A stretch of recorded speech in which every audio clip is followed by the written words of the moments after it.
Good morning, everybody. It's still, yeah, it is. It's only 9:30. New Year's Eve. Silver taking a real tumble. Last I looked, it was down 73 cents, $18 and something. May hit the low of the year, at the end of the year. Not a particularly good sign. Um, it was a hell of a year. Just a couple months ago, I was thinking silver would end up in the low 20s, and here it is, hanging on. Can't even make a. Apparently, won't even close at 19. But what do you do in a case like that? Well, if you're like me, you're buying silver. Now I've switched from buying bullion unless I can get it really cheap, and sometimes you can get it for less than $1 over spot. Uh, to buying sterling silver sets, old Franklin Mint sets. They're the ones that seem to pop up here at the flea market most, and they're the most reasonable. Why the hell people are selling these and Tom's pulling them out of the melt bin is beyond imagination. These are some remarkable, beautiful sets, and if the people, I'm assuming mostly grandchildren or children, that are having these sets left to them, and then they would just run out and sell them. If they would even go on eBay, sometimes they get twice what they're probably getting from the coin shops they go in. But it's not for me to worry about who's the fool that's selling. The question is, am I a fool for buying? This year's seen uh, the mining community that those that are just mining silver all of them are losing money. They can't go on continue on that line. They borrowed this year. They haven't. They have nothing to borrow on anymore, so they will begin to close if silver stays at this price for even a couple more months. Uh, gold, gold's dipped below 1200 today, and I think gold's a good buy. But we're mainly a silver channel. I don't hold that much gold, so I really shouldn't talk about gold. I may have spent 60 grand this year on silver. That's because of the two things I always emphasize. One is that everything I am leaving to anybody is all going to non relatives, and therefore I'm letting them hold the silver for the most part, hold it themselves. So if something happens to me, they've already got it, and there's no record of it, so there's no inheritance tax. And inheritance tax is very steep if you're not related, and it can be high as 70% between state and federal taxes if you're not related to the party you're leaving it to. So you can't. If I left them cash, I know these these people they'd already have it spent if I just give them cash. I don't, and you can't put the cash in the bank because then there's a record of it, and bam, the government gets their big slice before anybody else.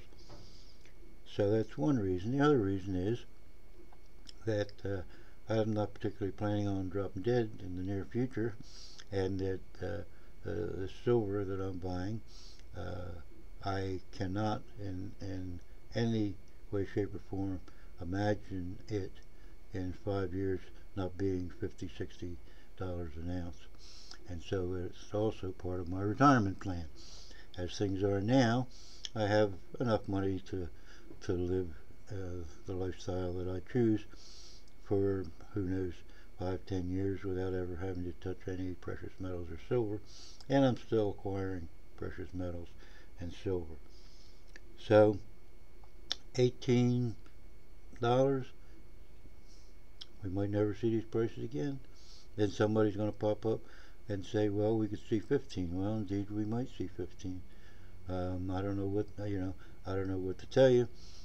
You got the largest copper mine in the world saying in Chile, saying that the ore is so low grade now that they don't think it'll be feasible to mine copper more than a couple more years, and that the copper they know about will all be gone in 6 years anyway. And besides being the largest copper mine in the world, they're also a big producer of of silver as a byproduct. Now, most of your silver presently is coming out of Mexico, but the demand for silver can only go up.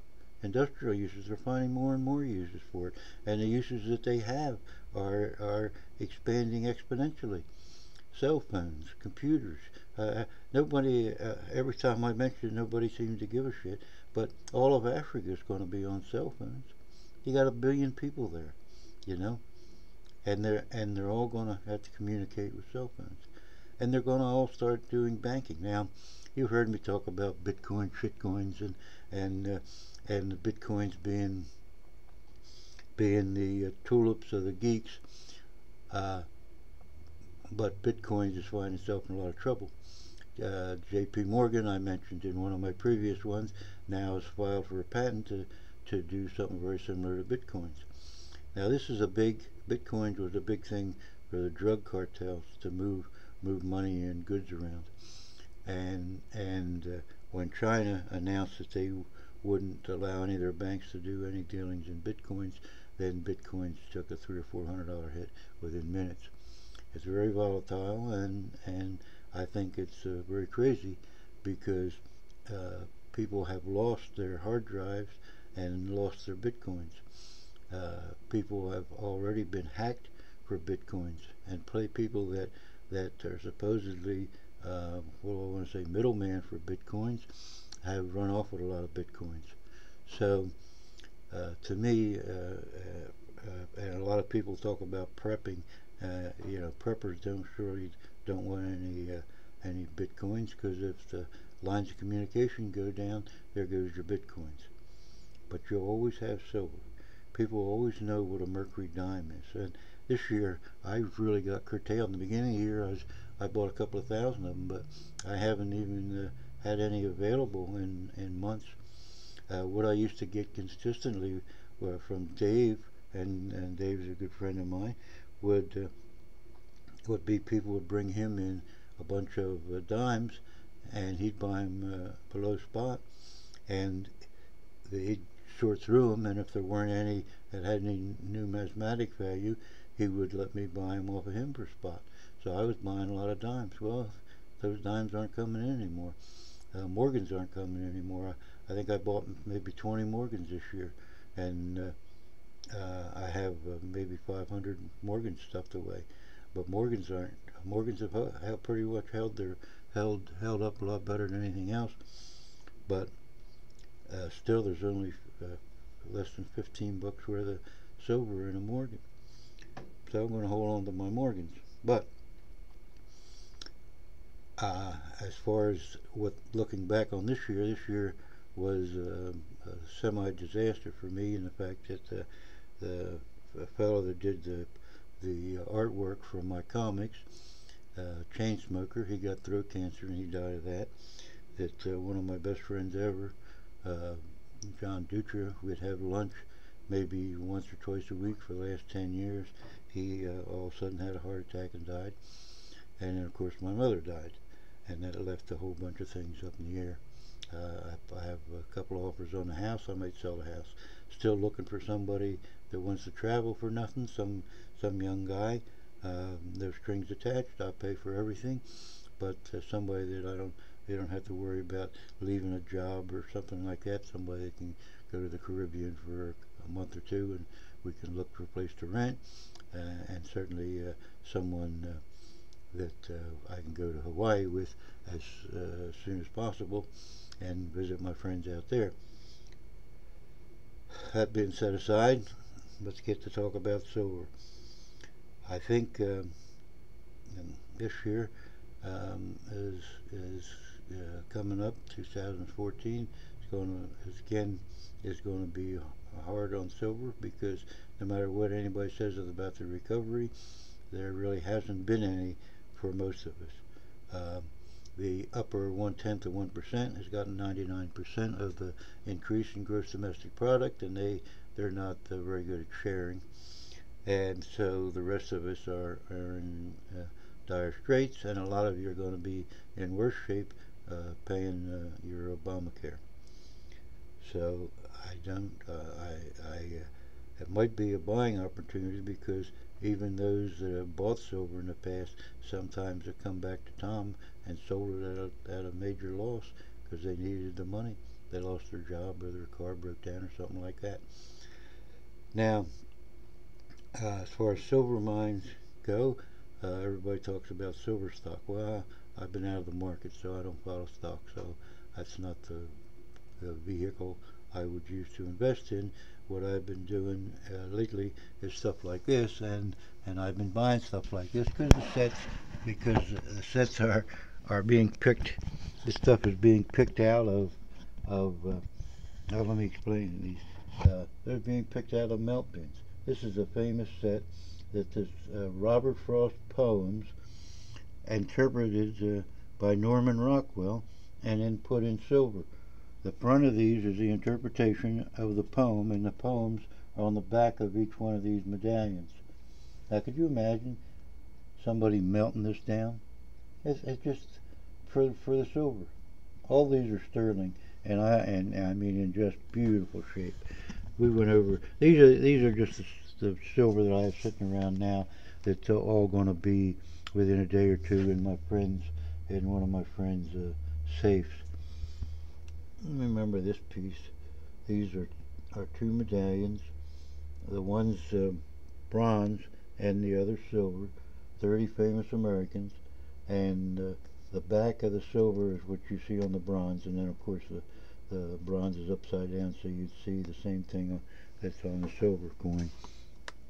This thing Jared thought I'd be crazy not to pick up, and Tom had it for so many weeks that I just thought, well, maybe I could make a deal, because he likes turning things over. He don't like to sit on it. So I got this very reasonable. This is a sterling silver set that I showed just a couple of weeks ago. I think it was the last major buy I got on silver. That was the Canadian Olympic coins. Here's your 50 states. This is a book. This is the most amazing set I think I ever owned. It was on the 50 states. They give you a separate book. Inside, you get another book that has something about each state, and it shows the coin. That's what it was in that one. And then even got the paperwork from the gentleman that bought this, and apparently died, and his grandkids sold them out for next to nothing. And then of course all of these are embossed. All this is raised. As the most beautiful set I ever saw, and in just mint condition. And then there's 10 states on each page, and then you go on, and there's the next 10. Just amazing. I mean, these coins have never been out of there, and probably I've only seen the light of day probably more times with me opening up and showing friends than they ever did from this guy that owned them. Then, this is a 1980 U.S. Olympic set. Sterling. Just beautiful stuff. And then just some junk I got sitting around. My friends come over and they give me a Christmas present, and I hadn't planned on it. I just set the tray out and let them pick one out. And don't you know, one of my really good friends, Roland, always overspends on me at Christmas. Come over, and I said, well, I'll just pick out anything, and I forgot that in there, in that set, in that thing with all the bullion and coins in it, was my symbol there, the American taxpayer, the plucked chicken, and that's the one he picked out.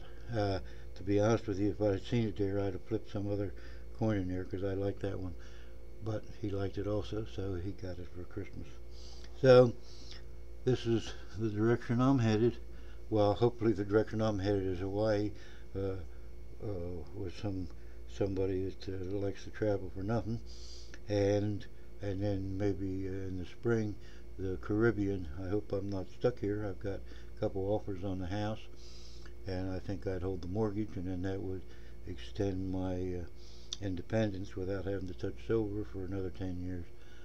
Uh, but it's finding a place to live. I certainly don't want to spend my remaining years sitting here in front of the computer in New Jersey when, while I'm still able to do a few things, I can get out and do something. So I had one offer from some gentleman in, let's see, uh, Minnesota. I don't know exactly.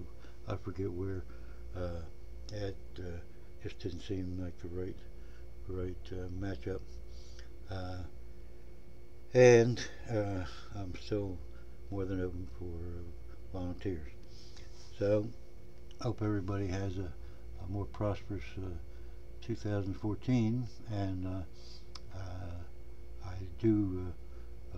I would guess silver in the mid 20s this time next year, but then of course I guessed it in the low 20s for the end of this year.